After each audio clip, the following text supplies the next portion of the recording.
Good day, Padjaffers! Welcome back to our YouTube channel.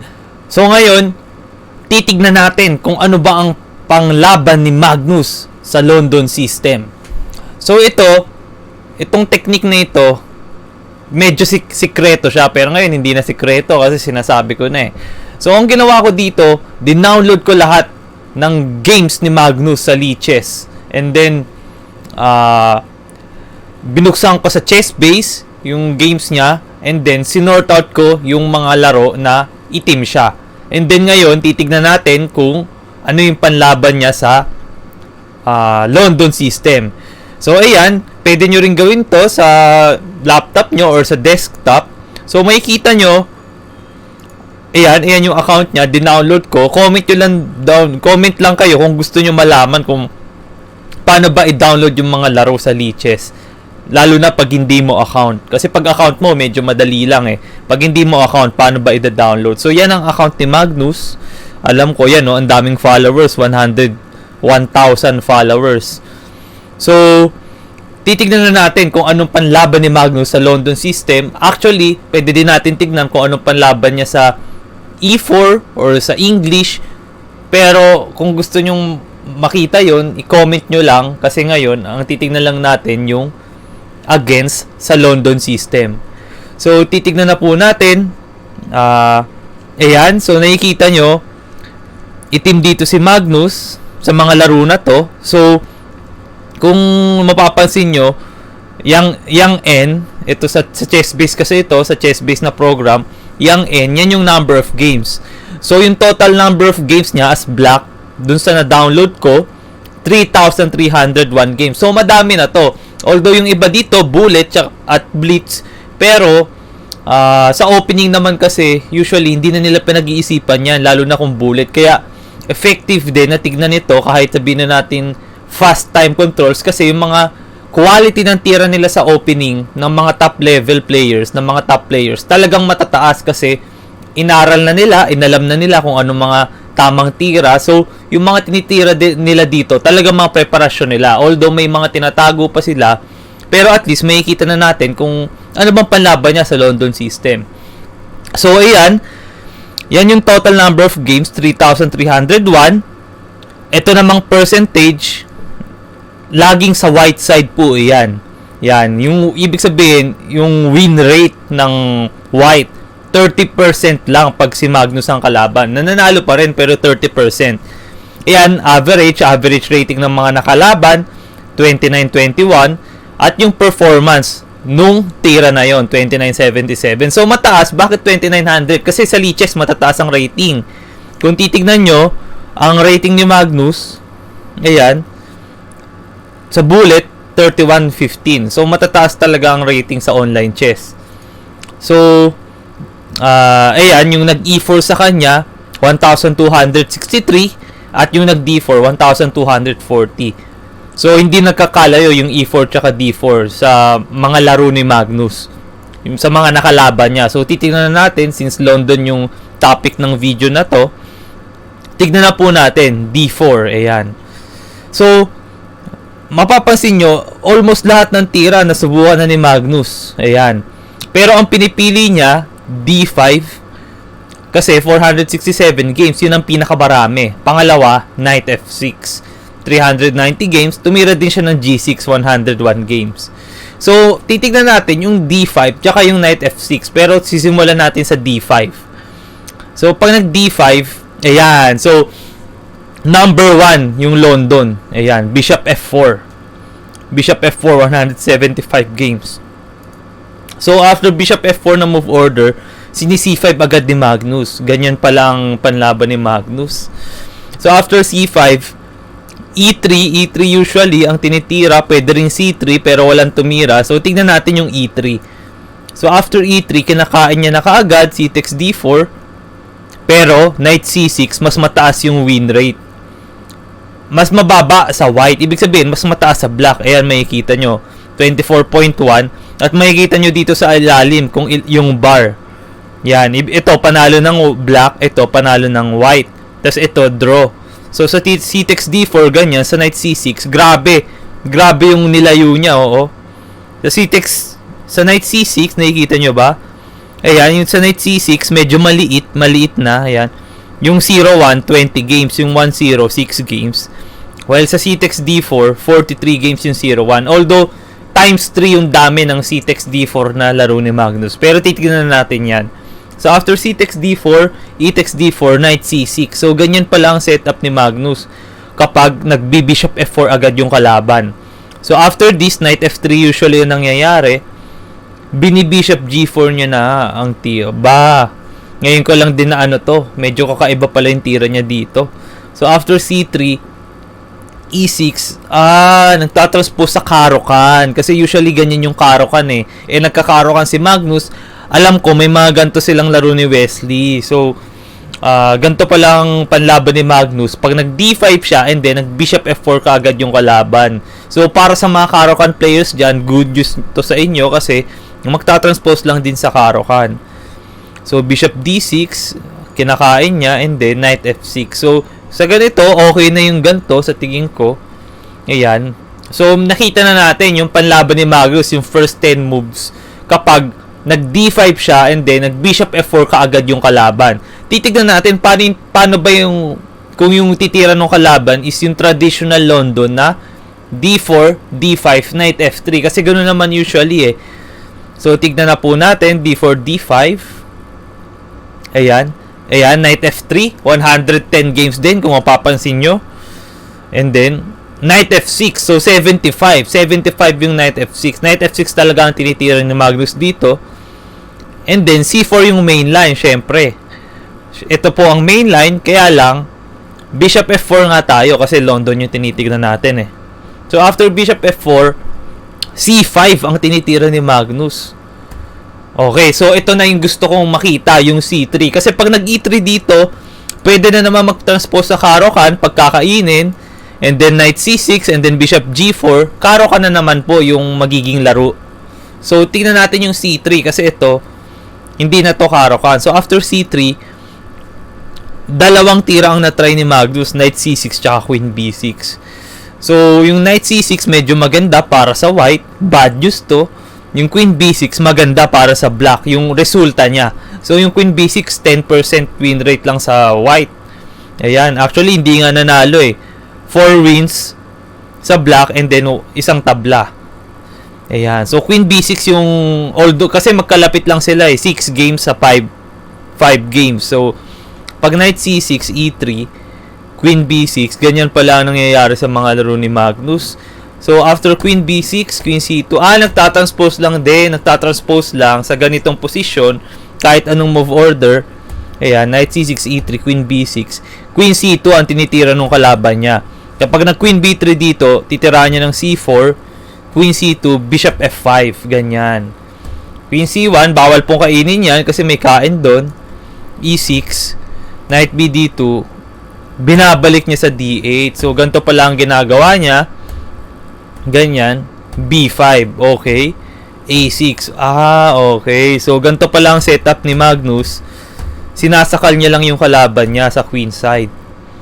Ayan. Bishop E2. Castle. So, ito, hindi na to opening. Tinitignan na lang natin kung ano yung plano niya sa middle game. Okay. So, dito, medyo lamang na nga siya dito. Nakainan niya na ng pawn. So, ganun pala ang panlaban ni Magnus. Ito yung traditional na main line. Sa mga talagang nag-aaral, alam na dapat ito for black.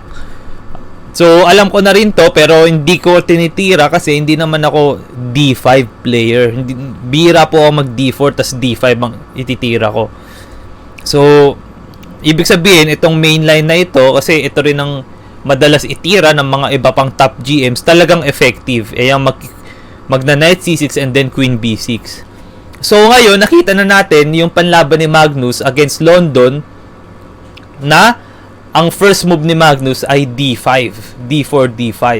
So ngayon, titignan na naman natin paano pag King's Indian, kasi alam ko marami diyang King's Indian player, 'di ba? Paano pag nag-King's Indian si Magnus? Ano ang ginagawa niya against London system? Kasi ito, D4, D5 lang ito. Kumbaga, paano naman yung mga King's Indian player? Since si Magnus, lahat ng opening tinitira niya, titignan na po natin. So, ayan. D4, tignan naman natin yung knight F6. Ayan, pag nag C4, nagdi-nimso siya. Pero syempre, London tayo, knight F3. Ayan, so D5, magta-transpose yung D5 sa inaral natin kanina. Gusto natin makita yung G6. Ayan, so marami-rami din, 39 games, although 75 games yung laro ni Magnus na nag-D5 siya. So, tignan na po natin yung G6. Ayan. So, gusto natin makita, Bishop F4. Kaya lang, kalungkutan, 6 games lang ito. Ayan, 6 games lang po. Pero at least makikita natin kung ano ba yung setup na ginagawa ni Magnus dito. So after Bishop F4, Bishop G7, ayan. So E3, ayan po ang usually na nangyayari. So dito, maraming choices na ginawa si Magnus, tatlo. Nag-castling siya, nag-D6 siya, nag-C5 siya. Pero lahat yan usually nagtatranspose lang. Since yung castle, yung pinaka-obvious na tira, magka-casting kasi ka din later eh. So, yan ang titignan natin. Castle. So, knight B D2, H3, Bishop D3. Yan po ang titira ng itim. Ng puti pala. Pero tignan natin yung H3. Kasi usually, ito, binibigyan ng ng space ng white eh. Para hindi makain with knight H5. So, tignan na po natin yung H3. D6, okay. So, traditional na King's Indian na tira. D6 and then, knight B D2. So, ito yung traditional na London. Ayan, knight B D2. And then, may choice siya kung magsi C4 or C3.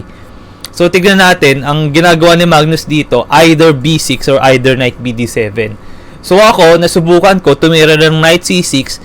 Pero ito, dahil nakita ko yung laro ni Magnus dito, yung mga laro niya sa online chess, although online chess lang to, hindi niya pala tinitira yung knight C6 na tira. So, maaaring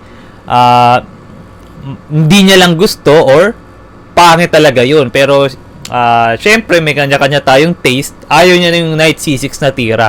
B6 or knight B D7 lang yung pinipili niya. B6 mas marami, so titignan po natin yun. At usually, nagtatranspose din yan. Kasi pag nag-B6 ka, yung knight mo, dito mo na ilalagay. Hindi na logical na ilagay mo yung knight sa C6 kasi mababarahan lang yung bishop mo. Ayan. Usually, ganun po yung mga ideas.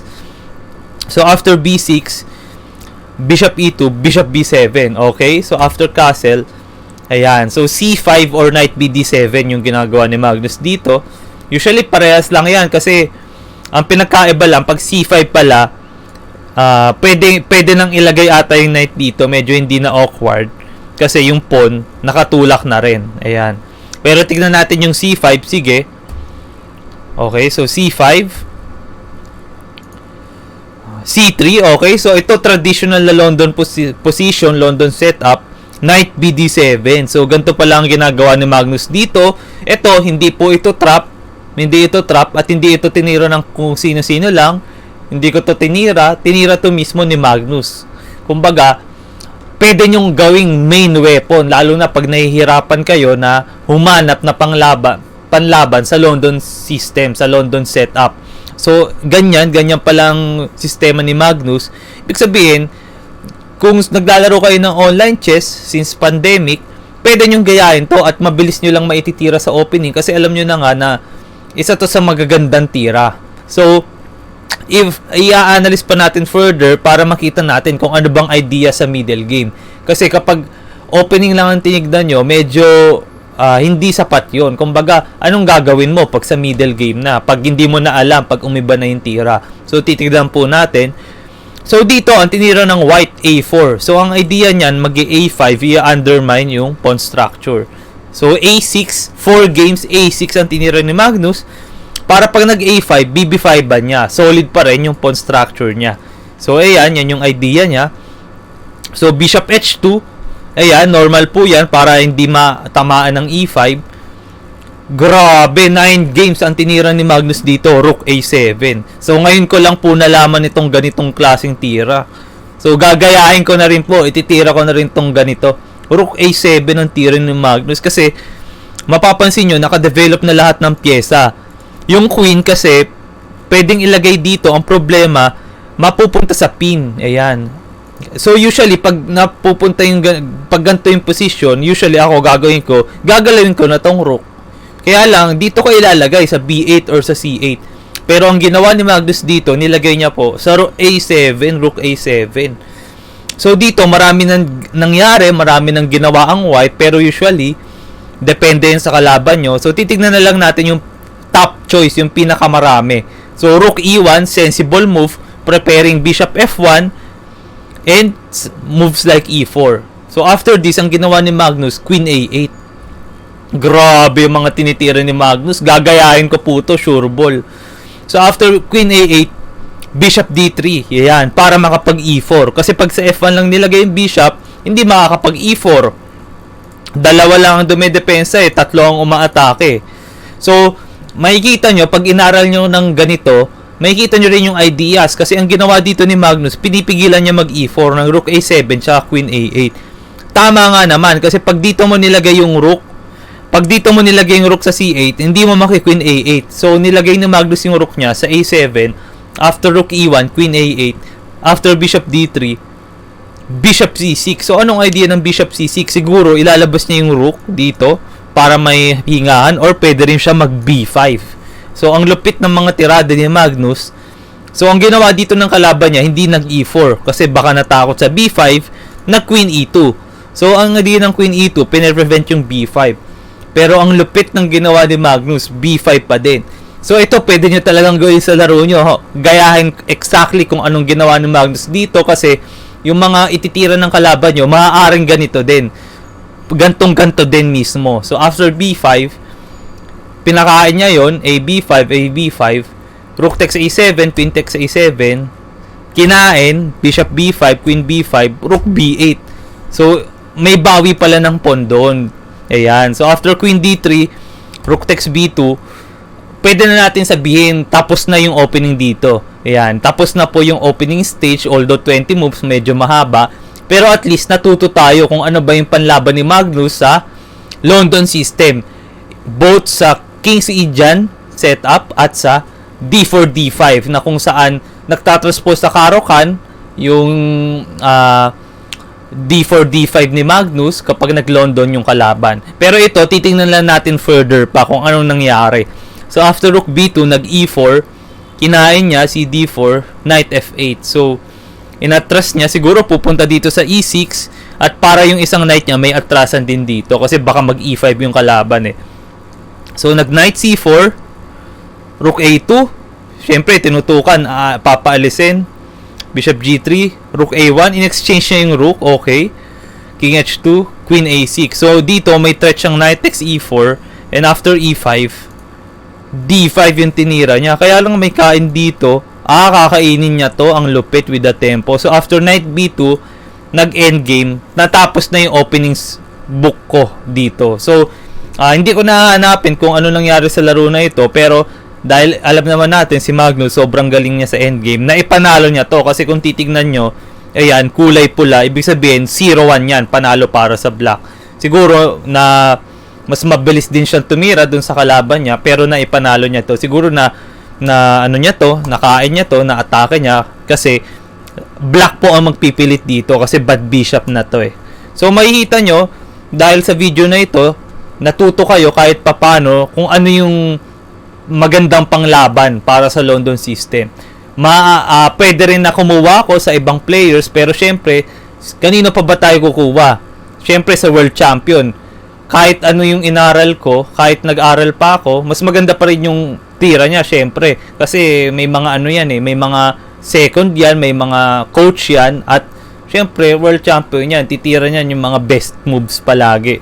So, makikita nyo na ganyan, by doing this, matutukot to kayo ng maraming bagay. So, hindi lang naman London system ang pwede nating aralin dito, pero dahil first time ako naggawa ng ganitong klaseng video, London system muna yung inaral natin. Kasi hahaba pag lahat inaral natin So, kung may request kayo na gusto nyong makita na panlaban ni Magnus sa certain openings, let's say sa English or sa E4, i-comment nyo lang. At kung may gusto kayong makita na player, pwede natin tignan yan kung ano bang panlaban ni GM Mark Paragua or ni GM Joey Antonio, i-request nyo lang sa comment. I-comment nyo below para magawan ko ng video and matuto tayo kung makita natin kung ano ba yung mga panlaban ng player